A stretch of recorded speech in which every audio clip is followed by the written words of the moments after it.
بسم الله الرحمن الرحيم.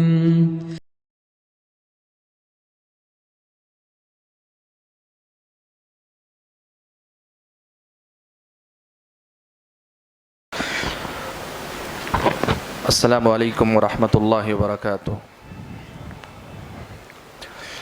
الحمد للہ رب العالمین والصلاة والسلام على اشرف الانبیاء والمرسلین وعلى آلہ واصحابہ اجمعین ومن تبعهم بإحسان الى یوم الدین. یا ایہا الذین آمنوا اتقوا اللہ حق تقاتہ ولا تموتن الا وانتم مسلمون.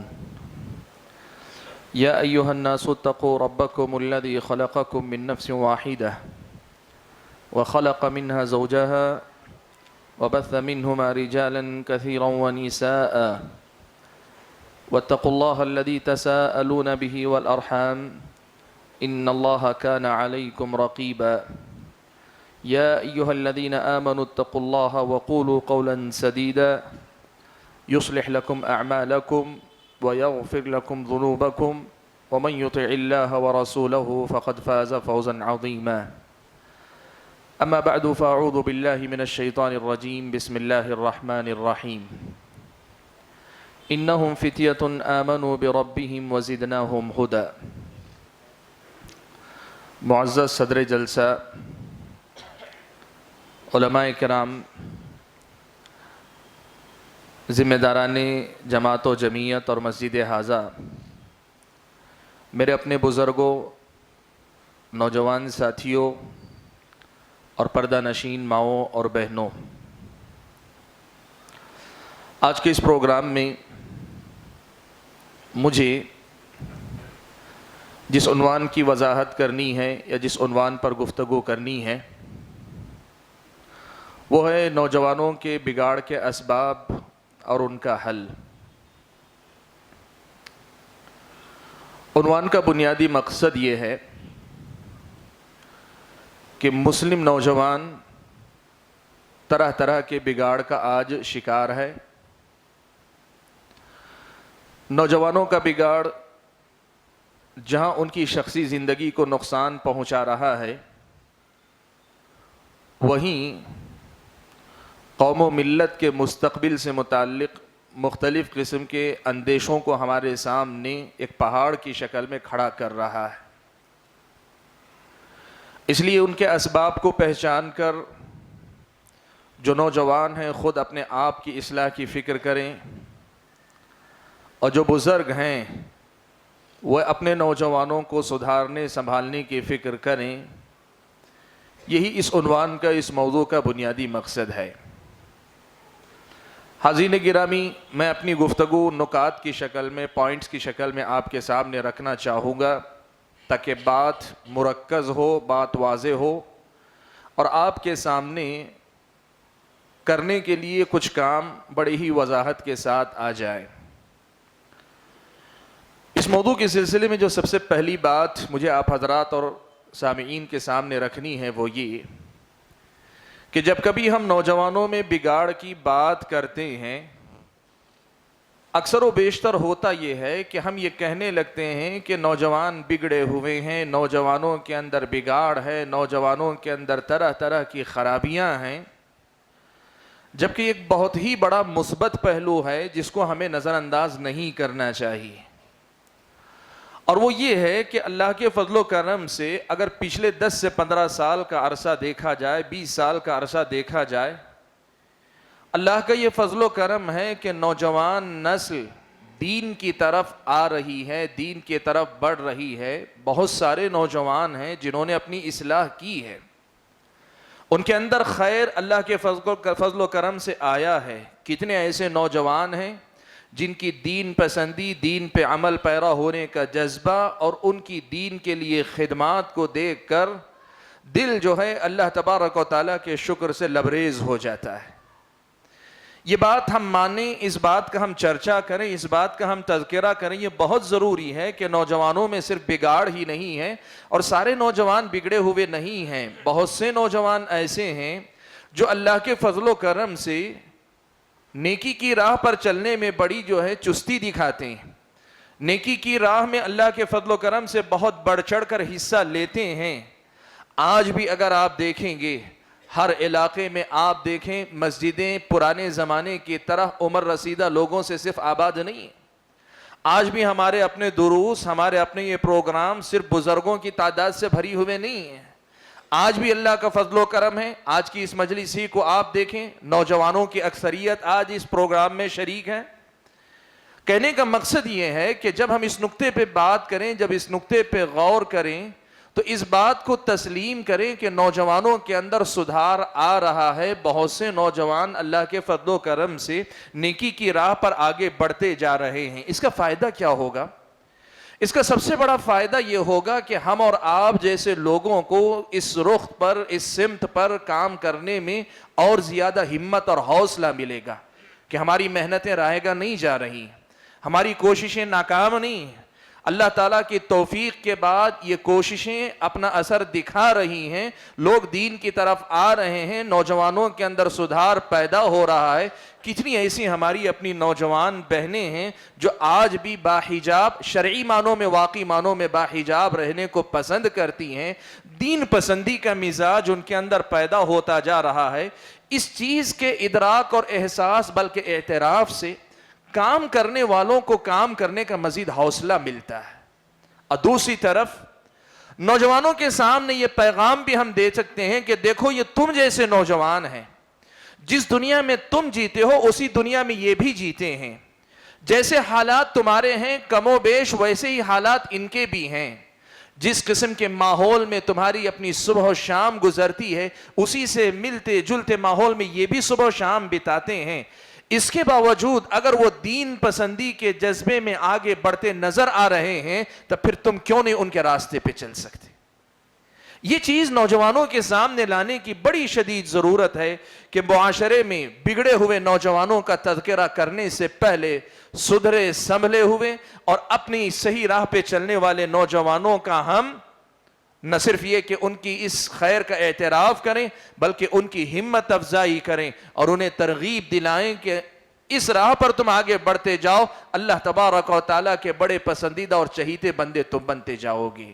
حاضرین گرامی، مجھے جو عنوان دیا گیا ہے نوجوانوں میں بگاڑ کے اسباب اور ان کا علاج کیا ہے، سب سے پہلی بات اس سلسلے میں یہ ہے کہ خیر کا ایک پہلو ہونے کے باوجود اس میں کوئی شک نہیں ہے کہ آج بھی اکثریت اگر دیکھیں نوجوانوں کی تو وہ بگاڑ کا شکار ہے۔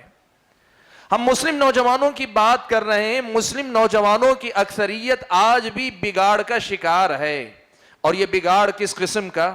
لوگ عام طور پر نوجوان کے بگاڑ کا مطلب یہ سمجھتے ہیں کہ وہ اخلاقی بگاڑ کا شکار ہے، وہ عشق اور معاشقے کے چکر میں مبتلا ہے۔ لوگ سمجھتے ہیں کہ لڑکا لڑکی کے چکر میں یا لڑکی لڑکے کے چکر میں ہو یہی بگاڑ ہے۔ بھائیو، یہ پورا بگاڑ نہیں، یہ بگاڑ کی ایک شکل ہے اور بڑی محدود شکل ہے۔ حقیقت یہ ہے کہ آج کے نوجوان کا جو بگاڑ ہے وہ ہمہ جہتی ہے۔ ہر قسم کا بگاڑ آج کے ہمارے اپنے نوجوان کو اپنے لپیٹ میں لیا ہوا ہے۔ اسی لیے آج آپ دیکھیے میرے اور آپ کے معاشرے کے یہ مسلم نوجوان بھائی اور بہنیں جو بہت کم مسجدوں کے دروازوں تک پہنچتے ہیں لیکن مسجد کے اطراف و اکناف کی گلیوں میں بستے ہیں، میرے اور آپ کے پڑوس میں بستے ہیں، میرے اور آپ کے رشتہ داروں میں ہیں، میرے اور آپ کے خاندان میں ہیں، اور اللہ حفاظت فرمائے بعید نہیں کہ میرے اور آپ کے اپنے گھر میں ہیں۔ ان کے عقائد کو آپ دیکھیں، کیا انہیں صحیح معنوں میں اللہ تبارک و تعالیٰ کی صحیح پہچان حاصل ہے؟ کیا وہ اللہ تبارک و تعالیٰ کو کما حقہ جانتے ہیں؟ ایک مجمل بات جان لینا اور ایمان لا لینا یہ کافی نہیں ہے۔ ایمان کی ترقی کے لیے، ایمان میں اضافے کے لیے اللہ تبارک و تعالیٰ کی معرفت اور اللہ تبارک و تعالیٰ سے آگاہی کا ایک سفر انہیں طے کرنا۔ لیکن کتنے نوجوان ہیں اس کے نہ جاننے کی وجہ سے عقائد کے معاملے میں بگاڑ کا شکار ہیں۔ پیارے نبی صلی اللہ علیہ وسلم کو جان کر آپ کے طریقے پر چلنے والے مسلم نوجوان کتنے ہیں؟ اخلاقی بگاڑ کا شکار آپ جانتے ہی ہیں۔ آپ دیکھیں آج کے نوجوانوں میں سے کتنے ایسے نوجوان ہیں جنہیں طرح طرح کی غلط قسم کی عادتوں کا جو ہے آپ شکار پائیں گے۔ آپ یاد رکھیں، وہ مسلم نوجوان جو کبھی مسجد کے دروازے پہ نہ آتا ہو، وہ پھر بھی مسلم نوجوان آپ کا اپنا پڑوسی ہے, اپنے آپ کو اسلام سے جوڑتا ہے, اس کا بگاڑ ہمارے سماج کا بگاڑ شمار ہوگا. کتنے نوجوان ہیں جنہیں جو ہے شراب کی لت لگی ہوئی ہے, کتنے نوجوان ہیں جن کو جوا کھیلنے کی عادت ہے. بھائیو, جوا جو ہے ضروری نہیں کہ آپ شراب خانے میں جا کے کھیلیں, جوا خانے میں جا کے کھیلیں. جوا کسی بھی چیز پہ شرط لگا کے گیم کھیلنا, کسی بھی قسم کا معاملہ کرنا, یہ جوا ہے. آپ دیکھیں کتنے نوجوان ہیں جن کے اندر جوے کی لت ہے. کتنے ایسے نوجوان ہیں جو مختلف قسم کی بیڑی, سگریٹ اور اس سے آگے بڑھ کر گٹکا اور پتہ نہیں کتنی قسم کی غلط عادتوں کا شکار ہیں. یہ سب بگاڑ ہے. لوگ نوجوان کے بگاڑ کی بات کرتے ہیں تو سمجھتے ہیں کہ یہ لڑکے کے لڑکی کے چکر میں ہے. یہ تو ایک بگاڑ ہے. بگاڑ تو اصل میں یہ ہے کہ اس کی صبح سے لے کے شام تک کی زندگی کا کوئی مسئلہ اسلام کے رنگ میں رنگا ہوا نظر نہیں آتا. نہ اس کی گفتگو ایک اچھے مسلمان والی نظر آتی ہے, نہ اس کے عادات و اطوار اچھے مسلمان والے نظر آتے ہیں, نہ اس کے معاملات کے اندر دین پسندی کا جذبہ نظر آتا ہے, نہ اس کی زندگی کے اندر اللہ تبارک و تعالیٰ کے ڈر کی کوئی رونق یا اس کا کوئی اثر دکھائی دیتا ہے. ایک ایسی زندگی گزارتے ہیں جس میں لگتا یہ ہے کہ انہیں کسی چیز کا پتہ نہیں ہے. آج سونے سے پہلے کل صبح کا اس کے سامنے کوئی مقصد نہیں. آج صبح اٹھتے وقت آج شام تک میری زندگی کا مقصد کیا ہے, اس کے سامنے کوئی واضح مقصد نظر نہیں آتا. یہ بگاڑ ہے مسلم نوجوان کا.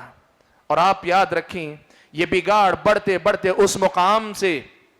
اس مقام تک پہنچ چکا ہے جہاں دین سے دور ہونے سے زیادہ آدمی دین بیزار ہوتا جا رہا ہے. یہ بہت خطرناک مرحلہ ہے. بھائیو, کوئی آدمی دین پہ عمل نہیں کرتا لیکن دین کا احترام دل میں رکھتا ہے, دین کی عظمت اس کے دل میں ہے, دین کے تئیں شرمندگی کا احساس ہے کہ میں دین پہ نہیں چل پا رہا ہوں, آپ اس کے سدھرنے کی پھر بھی توقع رکھ سکتے ہیں.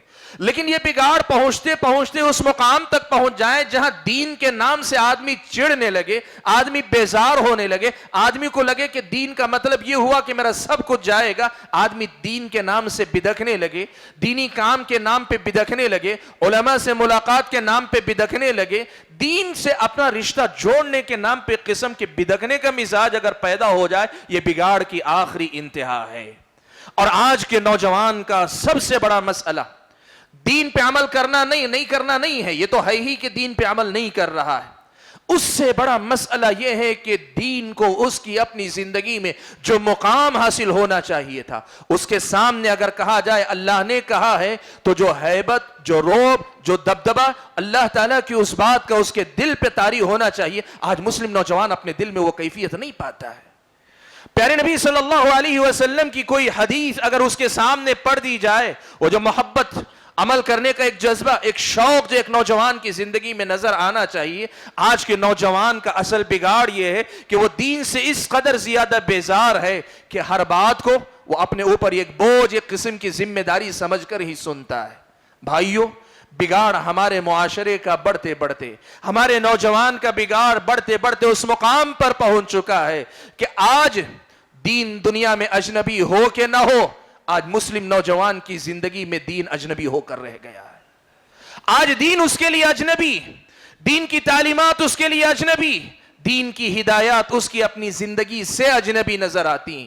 آپ دیکھیے اس کی شکل و صورت, آپ سرتاپا دیکھ لیجئے, اس کی اپنی زندگی کی صبح و شام دیکھ لیجئے, اس کے اپنے معاملات کو آپ پوری طریقے سے دیکھ لیجئے, اس کی خلوت اور اس کی جلوت کا آپ اندازہ لگا لیجئے. دین کہاں ہے اس کی زندگی کے اندر؟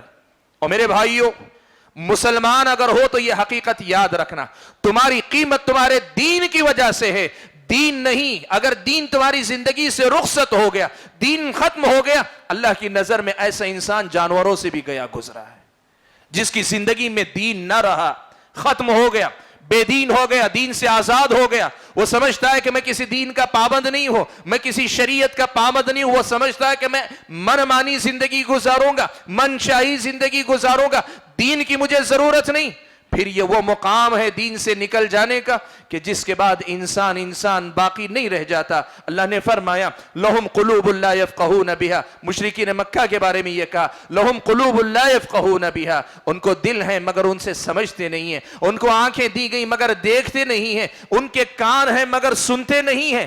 جب یہ سب کچھ رکھ کر اس سے جو مقصود ہے اللہ کی بندگی، اللہ تعالیٰ کی عبادت، اللہ کی وحدانیت اور اپنی زندگی کو اللہ تعالیٰ کی توحید کے تقاضوں کو پورا کرنے میں لگانا، اگر یہ تمہاری زندگی میں نہ آیا، اولئک کالانعام، تب پھر ایسے لوگ کل انعام جانوروں جیسے، کل انعام چوپایوں جیسے، بل ہم اضل، بلکہ اس سے بھی کہیں زیادہ گئے گزریں۔ اور معاف کرنا، الفاظ ذرا سخت لگتے ہیں، اسے خطیب کی آپ زبان کی سختی نہ سمجھیں۔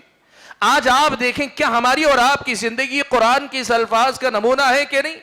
قرآن میں اللہ نے کہا والذین کفروا یأکلون والذین کفروا یتمتعون ویأکلون کما تأکل الانعام والنار مثوی لہم۔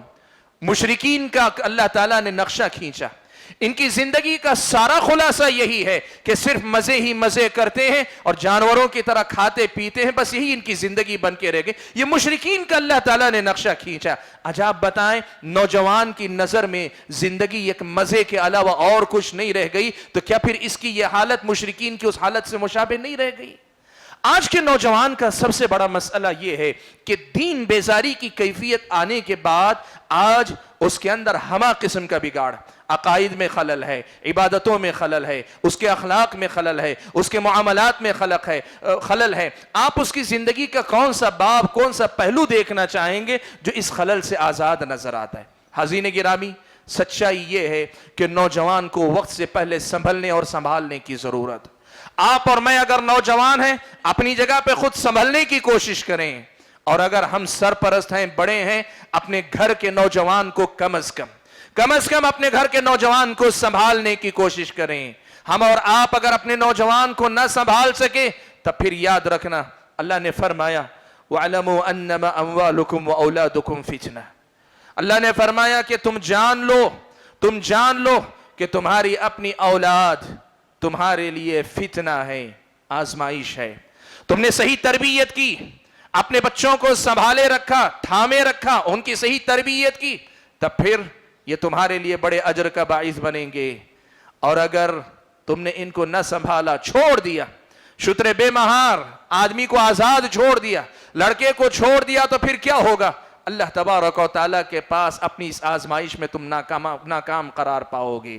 حاضرین گرامی، ضرورت اس بات کی ہے کہ ہم نوجوان ہو تو خود سنبھل جائیں، اور دوسرے اگر اپنے نوجوان ہیں، اپنا بھائی ہو، اپنی بہن ہو، اپنے بچے اور بچیاں ہو، ان بچے اور بچیوں کو سنبھالنے کی کوشش کریں۔ میرے پاس زیادہ وقت نہیں ہے کہ میں تفصیل میں جاؤں، لیکن جیسے میں نے کہا میں نکات کی شکل میں آپ کے سامنے بات رکھوں گا کہ وہ کون سے اسباب ہیں جن کی وجہ سے یہ نوبت آئی ہے، یہ شکل پیدا ہوئی ہے۔ ان اسباب کو پہچانیں اور ان کا حل تلاش کرنے کی کوشش کریں۔ حاضرین گرامی، میں جو سبب بتاؤں گا اس سبب کا تدارک کرنا ہی اصل میں اس کا حل ہے۔ اس لیے سبب اور حل دونوں ایک ساتھ چلتے رہیں گے آپ کے سامنے۔ نوجوان کے بگاڑ کا سب سے پہلا سبب کیا ہے؟ سب سے پہلا سبب ان کی اپنی تعلیم کا انتظام نہ کرنا ہے۔ علم انسانی زندگی کے لیے بہت ضروری ہے۔ آپ جو ہے چاہے میکینک بنے، آپ کہیں نوکری کرنے والے بنے، آپ جو ہے کہیں کچھ اور کرنے والے بنے، آپ اسٹوڈنٹ کی لائف زندگی لمبی تعلیم حاصل کرنے کے لیے اختیار کریں، آپ کچھ بھی کریں، لیکن علم کی ایک مقدار ہے جو ہر مسلمان کے لیے ضروری ہے۔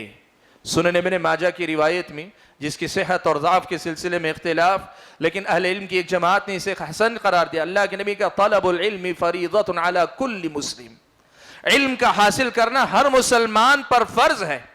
علم کی ایک مقدار، علم کا ایک حصہ ہر مسلمان پر فرض ہے۔ وہ کون سا علم ہے، کتنی مقدار ہے؟ وہ علم جو اسے اپنے رب کی پہچان دے، پیارے نبی محمد صلی اللہ علیہ وسلم کی پہچان دے، اسے اپنی زندگی کے مقصد سے آگاہ کرے، اور اس کے اپنے بنیادی واجبات اور اس کی اپنی بنیادی حقوق سے اسے آگاہ کرے۔ اتنا علم کم از کم ہر مسلمان پر فرض ہے۔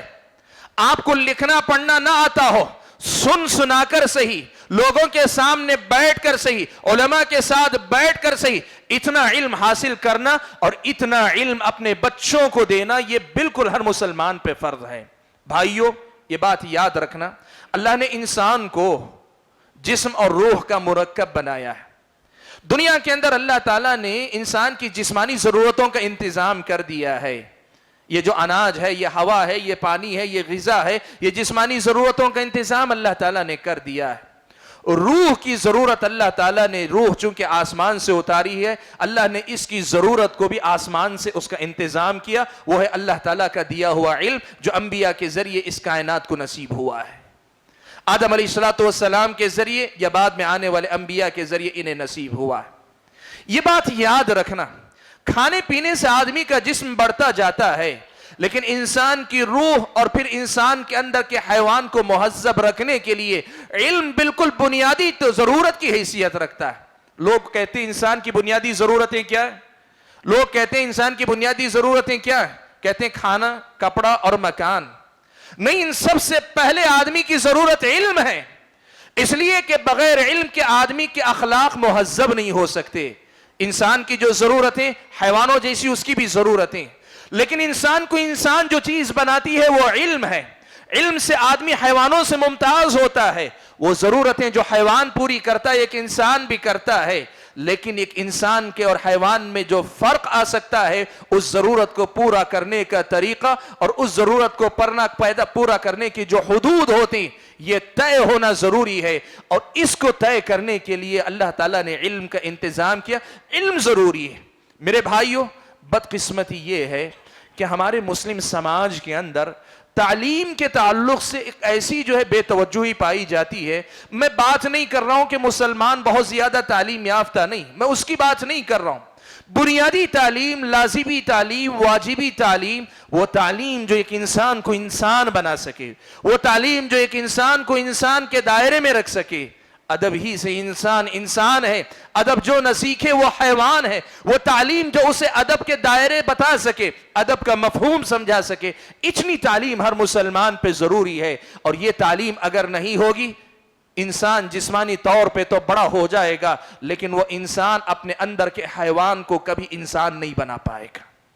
وہ انسان کے اندر کا حیوان حیوان ہی رہے گا، اس کی گفتگو میں حیوانیت، اس کے معاملات میں حیوانیت، اس کی اپنی زندگی میں حیوانیت کا اثر آپ دیکھیں گے۔ تعلیم یہ انسان کی بنیادی ضرورت ہے، اور میں نے جیسے کہا وہ تعلیم جو اللہ تعالیٰ کی معرفت ایک انسان کو دے سکے، وہ تعلیم جو رسول اکرم صلی اللہ علیہ وسلم کا تعارف اس کے سامنے کروا سکے، وہ تعلیم جو اسے اس کی زندگی کے مقصد سے آگاہ کر سکے، ایسی ایک بنیادی تعلیم سب سے زیادہ ضروری ہے۔ اس کا نہ ہونا یہ بگاڑ کا ایک بنیادی سبب ہے، اور اس کا اہتمام کرنا سدھار کی طرف بڑھنے والا پہلا قدم، ایک اچھا قدم ہے۔ یہ پہلا سبب ہے بگاڑ کا۔ دوسرا سبب نوجوانوں کے بگاڑ کا یہ ہے کہ ہم اپنے بچوں کی تربیت بچپن میں نہیں کرتے ہیں، اور جوانی میں آ کر بچوں سے شکایت کرتے ہیں کہ بچے بگڑے ہوئے ہیں۔ بھائی یہ بات یاد رکھنا، نوجوان اچانک نہیں بگڑتا ہے، نوجوانوں کے اندر خلل اچانک نہیں آتا ہے۔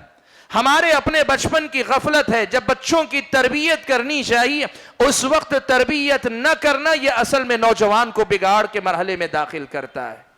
جس نوجوان کو جوانی کی دہلیز پہ قدم رکھنے سے پہلے اپنی زندگی کا، اپنی شخصیت کی قدر و قیمت کا اندازہ ہو، وہ نوجوان اپنے آپ کو بہت سنبھال کر رکھے گا، وہ اپنے آپ کو دین کے دائرے میں رکھے گا۔ لیکن ہم نے اپنے بچوں کی تربیت بچپن میں کی ہی نہیں۔ آپ بتائیں کتنے والدین ہیں جو اپنے بچوں کی واقعی تربیت کرتے ہیں؟ معاف کرنا، ہم نے اپنے بچوں کی تربیت کے معاملے کو اپنی ذمہ داری نہیں سمجھا۔ ہم اپنے بچوں کو اچھا کھلاتے ہیں، اچھا پہناتے ہیں، اچھے گھر میں رکھتے ہیں، ان کے لیے ساری ضرورتیں پوری کرتے ہیں، لیکن اچھی تربیت بچے کو بچپن میں دینا، لڑکپن میں اسے اچھی تربیت دینا، اس کی فکر ہم نہیں کرتے۔ اور جب بچپن سے آپ اسے اگر تربیت نہ دیں، اچانک جوانی میں آ کے وہ فرشتہ کیسے بن جائے؟ وہ کیسے اچانک جو ہے آپ کی پسند کے مطابق اپنے آپ کو ڈھال لے جب نے آپ نے بنیاد رکھی ہی نہیں؟ فارسی کا ایک مصرع شعر بڑا مشہور ہے، خشت اول چون عہد معمار کج تا سریا می روت دیوار کج۔ پہلی اینٹ اگر معمار ٹیڑھی رکھے گا، اگر وہ دیوار آسمان تک سریا تک بھی چلی گئی تو وہ دیوار ٹیڑھی ہی جائے گی۔ ہمارا اپنا ایک بڑا مسئلہ یہ ہے کہ ہم نوجوان کے بگاڑ کی بات کرتے ہیں، نوجوان کے خلل کی بات کرتے ہیں، لیکن بچپن میں جہاں اسے بنیاد دینی چاہیے ہم نہیں دے رہے، اس کی طرف ہماری اپنی توجہ نہیں۔ اپنے بچوں کو سکھائیے بچپن سے، اپنے بچوں کو سنبھالیے لڑکپن سے، اور بچے جب لڑکپن سے سنبھل جائیں گے یقین مانیے وہ بچے جوانی میں لڑکھڑائیں گے، ہو سکتا ہے، لیکن پوری طرح حد سے نکل جائیں ایسے وہ ہو ہی نہیں سکتا۔ جن بچوں کی صحیح تربیت کی گئی ہو سکتا ہے کبھی زمانے کا اثر، ماحول کا اثر، کبھی جوانی کے جذبات کا اثر، وہ لڑ کھڑا سکتے ہیں، کبھی ٹھوکر کھا سکتے ہیں، لیکن پوری طرح حد سے نکل جائیں ایسا کبھی ایسے بچوں کے ساتھ نہیں ہو سکتا جن بچوں کی صحیح تربیت بچپن سے کی گئی ہو۔ آج نوجوانوں کے بگاڑ پہ کام کرنے والے، اس کی اصلاح پہ کام کرنے والے، یا وہ والدین جنہیں اس کی شکایت ہے کہ ان کے بچے بگڑ چکے ہیں، ان کو چاہیے کہ وہ اپنے اگلے بچوں کی یا اپنے معاشرے کے بچوں میں سے جو چھوٹے بچے ہیں ان کی اپنی صحیح تربیت کی فکر کریں۔ عرب اپنی زبان میں ایک بڑی پیاری بات کہتے تھے لاعب ابنک سبعا وأدبہ سبعا وصاحبہ سبعا ثم اترک الحبل علی غاربہ۔ کہتے تھے کہ اپنے بچے کے ساتھ 7 سال تک کھیلتے رہو، لاڑ پیار کرو 7 سال، کہا پھر اگلے 7 سال 7 سے 14 سال تک ادب ہو، اسے ادب سکھاؤ، اور پھر اگلے 7 سال 14 سے 21 سال کی عمر تک صاحب ہو، اپنے ساتھ لے کر چلو، دنیا کی اونچ نیچ اسے اپنے ساتھ لے کر سمجھاؤ سکھاؤ۔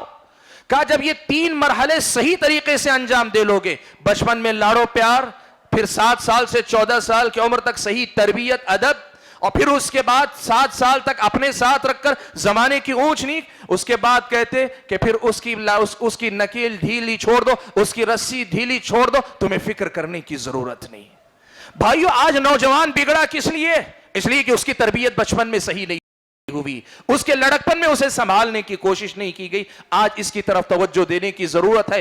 صحیح نوجوان صحیح تربیت سے پیدا ہوتا ہے، اور بگاڑ نوجوان میں اچانک نہیں آتا ہے، تھوڑا تھوڑا جو بگاڑ بچپن سے شروع ہوتا ہے وہی تناور درخت کی شکل جوانی میں اختیار کر جاتا ہے۔ بھائیو اگر ہم تربیت نوجوانوں کی اصلاح چاہتے ہیں تو پھر ان کی لڑکپن میں بچپن میں اچھی تربیت کی فکر کریں۔ یہی دوسرا سبب ہے جس کی وجہ سے آج ہمارے نوجوانوں کے اندر بگاڑ پایا جاتا ہے۔ تیسرا سبب جس کی وجہ سے میرے اور آپ کی اس سماج کے نوجوان بگڑے ہوئے نظر آتے ہیں، بھائیو آج اتنی ساری محنتیں ہو رہی ہیں اور بہت سارے والدین اپنے بچوں کی بھی تربیت کر رہے ہیں، لیکن ایک بہت بڑی چیز جو تربیت میں کمی کی حیثیت رکھتی ہے یا بڑی اہم کمی ہے، وہ ہے نوجوان کو اس کی زندگی کا مقصد بتلانا، اور نہ صرف یہ کہ بتلانا، ایسی تربیت کرنا کہ وہ دل و دماغ سے برضا و رغبت اپنی خوشی سے اس چیز کو تسلیم کر لے کہ ہاں میں مسلمان ہوں، میری زندگی کا مقصد اللہ تعالیٰ کی بندگی کرنا ہے۔ اب معاف کریں، مجھے یہ بات بڑی ذمہ داری کے ساتھ کہنے دیں، آج کی جو سب سے بڑی کمزوری ہے وہ یہ کہ یہ مرحلہ آتے آتے کہ میں ایک مسلمان ہوں، میری اپنی زندگی میری نہیں، میں کسی کا بندہ ہوں، اس کی بندگی میری زندگی کا سب سے بڑا کمال ہے، اس کی زندگی میری زندگی کا سب سے بڑا کارنامہ ہے، مجھے اس کی زندگی میں آگے سے آگے بڑھنا ہے، اس کی بندگی کے معاملے میں مجھے ایک دوسرے سے مقابلہ کرنا ہے۔ یہ سوچ ہم اپنے نوجوان کو دینے میں ناکام ہیں۔ بہت سی تنظیمیں کام کر رہی ہیں، بہت سی جماعتیں کام کر رہی ہیں، آدمی کو نمازی بناتے ہیں، ٹھیک ہے، نماز پڑھنے کے باوجود بھی مقصد زندگی جسے کہتے ہیں کہ میں اللہ کا بندہ ہوں، میری ساری زندگی، میری زندگی کے سارے معاملات اللہ کی بندگی کے دائرے میں آ جانا چاہیے، یہ سوچ آج کے نوجوان میں کما حق ہو ہم پیدا نہیں کر پا رہے ہیں۔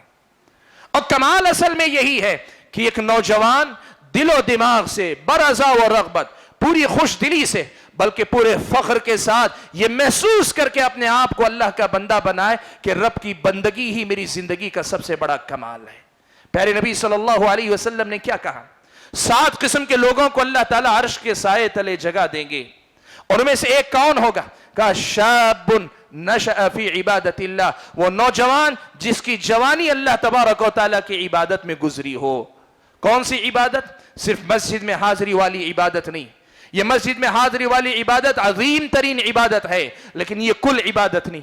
اصل عبادت یہ ہے کہ نوجوان یہ تسلیم کر لے، مان لے اور اپنے آپ کو اس کا پابند کر لے کہ میری زندگی کی ہر بات اللہ تبارک و تعالیٰ کے احکام کی پابند ہے، اللہ تعالیٰ کی تعلیمات کی پابند ہے، میں اس سے آزاد ہو کر چل نہیں سکتا، میں اس سے آزاد ہو کر جی نہیں سکتا، اس سے آزادی حقیقت میں میری موت ہے، گرچہ میں زندہ چلتا پھرتا نظر آتا ہوں۔ پیارے نبی صلی اللہ علیہ وسلم نے کہا مثل الذی یذکر ربہ والذی لا یذکر ربہ کمثل الحی والمیت، اللہ کے نبی نے فرمایا کہ وہ آدمی جو اپنے رب کا ذکر کرتا ہے، رب کی یاد کرتا ہے، اور وہ جو اپنے رب کو یاد نہیں کرتا، رب کا ذکر نہیں کرتا، ان دونوں کی مثال زندے اور مردے کی ہے۔ یہ چیز ایک نوجوان اپنے آپ کے اندر بٹھا لے، اسے معلوم ہو کہ میری اصل زندگی میرے یہ جسم کی زندگی نہیں، میری روحانی زندگی، میری اندرونی زندگی، میری ایمانی زندگی، میری عبادت سے بھرپور زندگی اصل میری زندگی ہے۔ اور میری زندگی سے اگر عبادت گئی، میری زندگی سے رب کی فرما برداری گئی، تو میں اپنی موت کی طرف آگے بڑھ رہا ہوں، اور میرا دل مر گیا تو میرے جسم کے جینے کا کوئی فائدہ نہیں۔ یہ چیز ایک نوجوان ذہنی طور پہ قبول کرے۔ ہم یہ مقصد ان کے دل و دماغ میں اتارنے کی کوشش کریں کہ تمہاری زندگی کسی کی امانت ہے، تمہاری زندگی کسی کی امانت ہے، تم رب کے بندے ہو، رب کی غلامی تمہاری زندگی کا ترہ امتیاز ہے، تمغہ امتیاز ہے، تمہاری پہچان ہے، تمہاری شناخت ہے، اور تمہارا سب سے بڑا کارنامہ ہے۔ یہ احساس ایک نوجوان کے اندر بٹھانے کی کوشش کریں، اور یہ آسان نہیں، یہ آسان نہیں، لیکن اگر ہم یہ کر لے گئے، نوجوان کے دل میں اگر ہم یہ بٹھا لے گئے، تو پھر وہی بات ہوگی کہ ہزار دام سے نکلا ہوں ایک جنبش میں، جسے غرور ہو آئے کرے شکار مجھے۔ پھر کوئی اس نوجوان کو بڑی آسانی کے ساتھ شکار نہیں کر سکتا، کوئی آسانی سے متاثر نہیں کر سکتا۔ مقصد زندگی کی پہچان اور اس کا پورا شعور اور ادراک نہ صرف یہ کہ علم کی حد تک، بلکہ اعتراف کے درجے میں، اسے قبول کرنے کے دائرے میں ایک مسلمان کو ہم لانے میں کامیاب ہو جائیں۔ ہم اس میں ناکام ہیں کہیں نہ کہیں، اسی لیے نوجوان آسانی کے ساتھ بگاڑ کا شکار ہوتا ہے۔ بھائیو، 3 سبب میں نے ذکر کیے۔ چوتھا سبب بگاڑ کا، بھائیو یہ بات یاد رکھو، مغربی کلچر قوموں کے درمیان مقابلہ ہوتا ہے، قوموں کے درمیان مقابلہ ہوتا ہے۔ ایک قوم دوسری قوم پہ غالب آنا چاہتی، ایک قوم دوسری قوم کو نیچا دکھانا چاہتی۔ پرانے زمانے میں اس کا طریقہ یہ تھا کہ جنگیں لڑی جاتی، اور جنگوں کے ساتھ کسی اور طریقے سے بھی ان کو متاثر کرنے کی کوشش کی جاتی۔ لیکن نئے زمانے کے اندر اسلام کو ناپسند کرنے والے لوگ، چاہے وہ مشرق کے ہوں کہ مغرب کے ہوں، ایسٹ ہو کہ ویسٹ ہو، دنیا کے کسی بھی کونے سے متعلق ہوں، اسلام کو ابھرتا ہوا دیکھنا نہیں چاہتے، اسلام کو دنیا میں پھیلتا ہوا دیکھنا نہیں چاہتے۔ تو ان کو اچھی طریقے سے پتا ہے کہ اس کا آسان طریقہ یہ ہے کہ اس کے نوجوان کو ناکارہ کر دیا جائے، یا کم از کم اسے اس کے مقصد سے توڑ دیا جائے، اس کی زندگی کا جو اصل مقصد ہے وہ مقصد چھین لیا جائے، اس کی زندگی کے دوسرے مقاصد متعین کر دیے جائیں۔ اور وہ نوجوان وہ محنت کرے گا، چلے گا، پھرے گا، گھومے گا، سب کچھ کرے گا، لیکن ساری محنت اس کی ہوگی، سب کے لیے ہوگی، لیکن اپنے دین کے لیے اور اپنے آپ کے لیے اور اپنی قوم کے لیے وہ نوجوان کبھی مفید نہیں ہوتا۔ یہ ہوتی ہے فکری جنگ، یہ ہوتی ہے فکری یلغار، یہ ہوتی ہے لوگوں کی ذہنوں کی لڑائی۔ اور آج یہ مسئلہ آپ یاد رکھو کہ مغربی کلچر، ویسٹرن کلچر یا مغربی کلچر یا غیر اسلامی کلچر، وہ آج کے نوجوان کو یہ بتانا چاہتا ہے کہ دیکھو زندگی جو کچھ ہے جوانی ہے، جوانی اگر تمہاری اپنی مزے میں نہ گزری تو پھر تم نے زندگی جینی، تمہاری زندگی کا کوئی فائدہ نہیں رہا۔ تمہاری اپنی زندگی تم نے اگر مزہ نہیں کیا تو پھر تم نے کچھ نہیں کیا۔ اس لیے آج کے نوجوان کا ایک بڑا مسئلہ یہ ہے کہ مغربی کلچر جو آخرت پہ ایمان نہیں رکھتا، ان کو ایمان نہیں آخرت پہ، وہ سمجھتے ہیں یہی دنیا سب کچھ ہے، تو وہ لوگوں کو یہ سمجھانے کی کوشش کرتے ہیں کہ دیکھو یہی دنیا سب کچھ ہے، یہ دنیا ہے جتنے مزے چاہے کر لو۔ اسی کا نتیجہ ہے کہ فیشن سے لے کر فیشن، انسان اپنے فیشن کی بات کریں آپ، یا پھر آپ جو خواہشات کی پیروی کی بات کریں، یا پھر یہ عشق و معاشقے کے چکر کی بات کریں، مغربی کلچر کا جتنا اثر آپ بات کر سکتے ہیں، وقت چاہیے۔ مغربی تہذیب کہاں کہاں مسلم نوجوانوں پہ اثر انداز ہے۔ آپ یوں سمجھیے کہ ان کی زندگی میں اسلام نہ ہو کر خود اپنے لیے جینا، اپنی خواہشات کے لیے جینا، اپنے جسم کے لیے جینا، اپنی روح سے بیگانہ ہو جانا، اپنی روحانی ضرورتوں کو فراموش کر دینا، انٹرٹینمنٹ کلچر جسے کہتے ہیں، مزہ کرنے کرانے کا جو ایک کلچر، ایک تہذیب ہے، اسی کو اپنی زندگی بنا لینا، یہ آج کے نوجوان کے بگاڑ کا ایک بہت بڑا سبب ہے۔ مغربی کلچر، مشرقی کلچر، وہ کلچر جو غیر اسلامی ہے، وہ مسلم نوجوان کو نشانہ بنا رہا ہے۔ اور کمال کی بات آپ کو بولوں، ہونا کیا چاہیے تھا؟ مسلم نوجوان کو ان کی طرف مقابلے کے لیے بڑھنا چاہیے تھا، اور اگر مقابلہ نہیں کر رہا ہے، وہ آپ کی طرف بڑھ کے آ رہا ہے، تو آپ کو پیٹ پھیر کے بھاگنا چاہیے تھا۔ لیکن سچائی آج کی کیا ہے؟ مسلم نوجوان خود آگے بڑھ بڑھ کر اس کو خود دعوت دے رہا ہے، خود آگے بڑھ کر اس کلچر کو اپنا رہا ہے، اس کلچر کو اپنانے میں فخر محسوس کرتا ہے۔ آپ دیکھ لیں اس کے بول چال کا انداز ہو، اس کے سر کے بالوں کا انداز ہو، اس کا لباس ہو، کبھی اوپر پھٹی ہوئی پینٹ ہے، کبھی اوپر چڑھا ہوا ٹی شرٹ ہے، مسجد میں نماز میں جاتا ہے کیا کچھ دیکھتا دکھاتا ہے، اللہ رحم فرمائے۔ اس کی ساری زندگی تعجب ہوتا ہے کہ ایک سلیم الفطرت انسان کیسے یہ سب معمولات بنا سکتا ہے، لیکن معاملہ کیا ہے؟ ان سے مقابلہ یا ان سے بھاگنے کے بجائے ان کو دعوت دے کر اپنانا آج کے نوجوان کا مسئلہ، یہ بگاڑ کا سبب ہے، بگاڑ کا یہ بہت بڑا سبب ہے۔ اس مزاج کو بدلنے کی ضرورت، اس پورے غیر اسلامی کلچر سے متعلق مسلم نوجوان کو دو میں سے ایک رخ اختیار کرنے ہوں گے، یا تو ان کا مقابلہ کرنے کی طرف بڑے اسلامی کلچر کو لے کر، اور اگر ہمت نہیں، حوصلہ نہیں، تیاری نہیں، تو پھر اس کلچر سے بھاگنے کی فکر کرے، اس کلچر سے فرار اختیار کرے۔ یہی مسلمانوں کو اصلاح کی طرف لے جا سکتا ہے۔ اور آخری بات جس پر میں اپنی بات ختم کر رہا ہوں، اور وہ یہ ہے، آخری سبب بھی ہے، وہ یہ بھائیو، ایک بات یاد رکھو میرے اپنے نوجوان بھائیو، اللہ تبارک و تعالیٰ نے ہماری زندگی میں ایک چیز شیطان نام کی رکھی ہوئی، اور وہ اتنا زیادہ ہمارے ساتھ لگا ہوا، اللہ کے نبی نے کہا ان الشیطان یجری من الانسان مجری الدم، انسان شیطان کے اندر خون کے ساتھ ساتھ دوڑتا رہتا ہے۔ اور دوسری چیز اللہ تعالیٰ نے لگا کے رکھی ہے، وہ ہے ہمارا اپنا نفس، نفس امارۃ بالسوء، برائیوں کی طرف دعوت دینے والا نفس۔ بڑے افسوس کی بات یہ ہے کہ ہم زندگی ایسے جیتے ہیں جیسے ہماری زندگی میں شیطان کا یا ہمارے برے نفس کا کوئی حصہ ہی نہیں۔ کیا مطلب؟ ہم اپنے نفس کی طرف سے اور شیطان کی شر کی طرف سے چوکنا نہیں ہیں، ہم آگاہ نہیں ہیں۔ اسی لیے ہم کیا کہتے ہیں بھائی میں اپنی مرضی کا پابند ہوں۔ آپ کو پتا نہیں ہے جسے آپ اپنی مرضی کر رہے ہیں، کہہ رہے ہیں وہ آپ کی مرضی نہیں، وہ آپ کے نفس امارہ کی غلامی ہے۔ آپ کو پتا نہیں جسے آپ اپنی مرضی کہہ رہے ہیں وہ آپ کی غلامی نہیں، وہ شیطان کی غلامی ہے جو آپ کے اپنے اندر جا جیتا ہے۔ یہ فرق ایک مسلمان کر سکتا ہے، یہ غیر مسلم جس کو کسی چیز پہ ایمان نہیں وہ نہیں کر سکتا۔ مسلم نوجوان کو یہ سمجھنا چاہیے کہ اس کے ساتھ شیطان لگا ہوا ہے، اس کے ساتھ اس کا اپنا نفس لگا ہوا ہے، اور ان دونوں کے ساتھ یہ آدمی اگر کہے میں اپنی مرضی سے جی رہا ہوں، غلط کہتا ہے۔ آپ اپنی مرضی سے نہیں جی رہے ہیں، آپ غلام ہیں۔ فرق کیا ہے؟ اسلام کہتا ہے تم رب کی غلامی کرو، رب کے حکم کے پابند ہو جاؤ۔ آپ کہتے ہیں میں اللہ کی غلامی نہیں کروں گا، میں آزاد جیوں گا۔ آپ آزاد نہیں ہوتے رب کی غلامی چھوڑ کر، یا تو نفس کی غلامی کرتے ہیں یا پھر شیطان کی غلامی کرتے ہیں۔ بس طے کرنا یہ ہے آپ کس کی غلامی میں رہنا چاہتے ہیں، نفس کی اور شیطان کی غلامی میں سفر جاری رکھنا چاہتے ہیں، یا ان سے آزاد ہو کر اللہ تعالیٰ کی غلامی کی طرف واپس لوٹنا چاہتے ہیں۔ شاعر نے بڑی پیاری بات کہی، وہ ایک سجدہ جسے تو گراں سمجھتا ہے، اللہ تعالیٰ کے سامنے آنا، اللہ کے حوالے اپنے آپ کو کر دینا، اللہ کے سپرد کر دینا، اپنے آپ کو اللہ تعالیٰ کے حوالے کر دینا۔ وہ ایک سجدہ جسے تو گراں سمجھتا ہے، ہزار سجدوں سے دیتا ہے آدمی کو نجات۔ آج کا نوجوان غلط فہمی کا شکار ہے اگر وہ یہ سمجھتا ہے کہ میں آزاد ہوں۔ آپ آزاد نہیں، آپ غلام ہیں۔ اور خاص طور پہ یہ جملہ جس پہ ختم کروں اپنی بات، آدمی سمجھتا ہے جوانی کا مطلب آزادی کی شروعات ہے۔ یاد رکھنا، مسلم نوجوان کی جوانی آزادی کی ابتدا نہیں ہے، پابندی اور بندگی کی ابتدا ہے۔ اس لیے کہ شریعت نے بتاتی ہے کہ آدمی بالغ ہوتا ہے، جوان ہوتا ہے تو شریعت کا مکلف ہوتا ہے۔ دنیا کہتی ہے آدمی بالغ ہونے کے بعد آزاد ہوتا ہے، اسلام کہتا ہے کہ آدمی بالغ ہونے کے بعد اللہ کی بندگی کے دائرے میں آ جاتا ہے، شریعت کا مکلف ہو جاتا ہے، شریعت کا پابند ہو جاتا ہے۔ کتنا فرق ہے اس دو سوچ کے اندر۔